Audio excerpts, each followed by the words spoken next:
Well, that was the first part to the lesson I put together on Steve Howe's Mood for a Day, and I break it down into lots and lots of small segments and chunks to try to really focus in on what's going on there. So this lesson is now up and available as part of the Target program at TotallyGuitars, although we're spreading it out over a few weeks. So depending on when you see this, it might all be up or it might just still be kind of a work in progress, because with a song that's difficult, I really encourage people to take it in small chunks and master those before you go on to other stuff. So in the first part of the lesson, we look at just the opening, the strumming of the G and the F sharp chord, and how to play the scale, and work on the technique of alternating your thumb and your index finger with your right hand as if you have a pick in there. So a lot of new techniques in this. Hammer-ons and pull-offs, very quickly, sometimes double, triple ones, all kinds of things, triple pull-offs. So the lesson is broken down, again, into very minute detail, and in most of the, well, here are a couple of little episodes of what is in the lesson, a few segments coming up. But if you'd like to check it out, it's in the Target program at TotallyGuitars. We also have some much more basic lessons. This I would classify this as an advanced piece. But we have some much easier and more basic ones in the free section at TotallyGuitars that are also here at our YouTube channel, TG Free Lessons. But if you'd like to see the lesson that really breaks down Mood for a Day, and with custom tablature, I really put it together the way I would play it, and explain some of the things that Steve does, particularly because he adds a lot of different things all the time when he plays live. If you've seen some of the live versions, there are additions. Sometimes he repeats this measure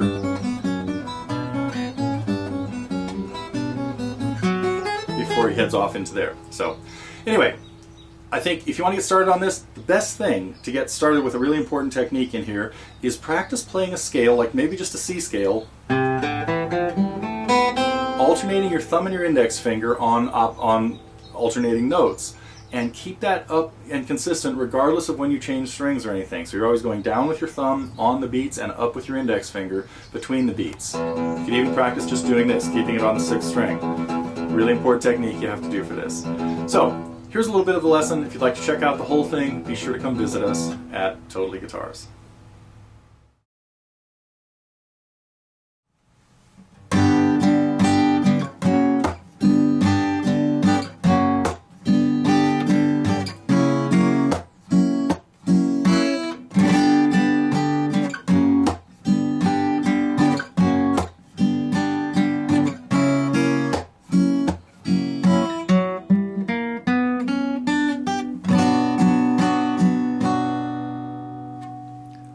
Well, this is what I'm going to consider section A of this song. It's only 7 measures, but there are a lot of important techniques that have to be under control in this. First, I want to talk a little bit about the left hand. What you're really just going to have here is a couple of chords. We've got a G chord barred at the 3rd fret in the E shapes, and then dropping to an F sharp chord. So nothing too tricky with the left hand, and then we have a scale.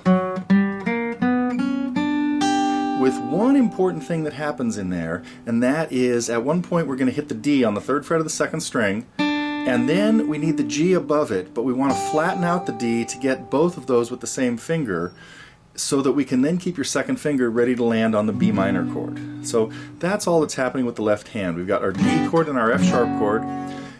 After 2 of those, we're going to have an F sharp 7 chord done by taking the bar off and just landing with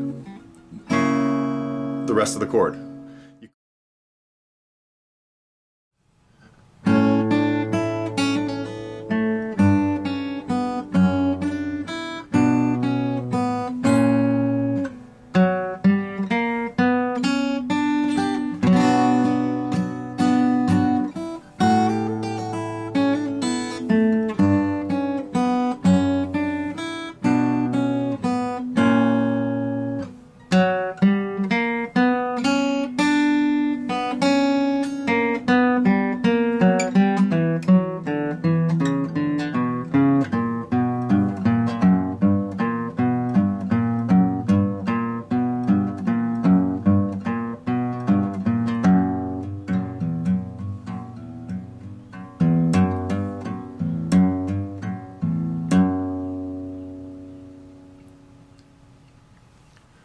This is what I would consider section B of the song, although I started right where I have the letter B in the music. It of course really begins with the first scale leading up into the B minor chord.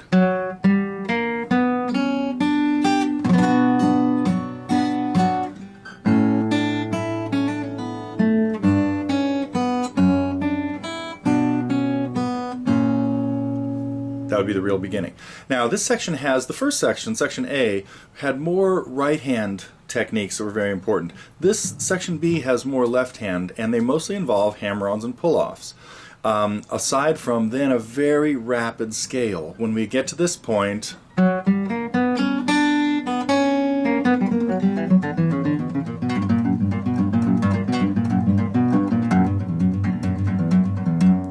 there's just a sheer speed factor involved that is going to make that difficult until you practice it a lot.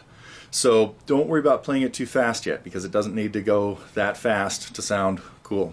But let's break this down anyway. And in measure 8, we see one of the main moves that Steve uses a lot in this section and then later on in the song, and that's hammer-ons and pull-offs. And sometimes a hammer-on and pull-off together. Sometimes a hammer-on double pull-off, as what happens in measure 8.